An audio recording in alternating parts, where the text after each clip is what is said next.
Trinamool suspend করার পর কথা হয়েছিল সিপিএম রাজ্য সম্পাদক মোহাম্মদ সেলিমের সঙ্গে, দাবি করেছেন ভরতপুরের বিধায়ক হুমায়ুন কবির। এবার মুর্শিদাবাদে বাংলা বাজাও যাত্রায় এসে এই নিয়ে মুখ খুললেন সিপিএম এর রাজ্য সম্পাদক মোহাম্মদ সেলিম। সোমবার সাংবাদিকদের প্রশ্নের জবাবে কি বললেন সেলিম?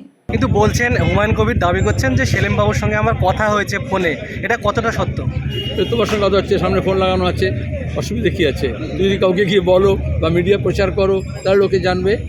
তাকে যখন দল সাসপেন্ড করেছে তিনি আমার সঙ্গে ফোনে যোগাযোগ হয়েছে, তিনি আমাকে বলেছে আমার দল সাসপেন্ড করেছে।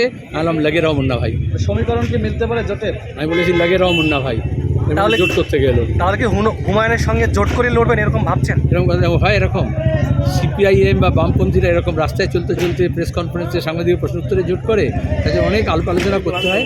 আমরা বামপন্থী দলেরা আগে নিজেরা আলোচনা করছি, বামফ্রন্টের বাইরে যে বামপন্থী দল আছে তাদেরকে সংঘবদ্ধ করছি, তারপরে যত বাম মনস্ক মানুষ, ব্যক্তি, গোষ্ঠী, দল আছে তাদেরকে সঙ্গে নিচ্ছি।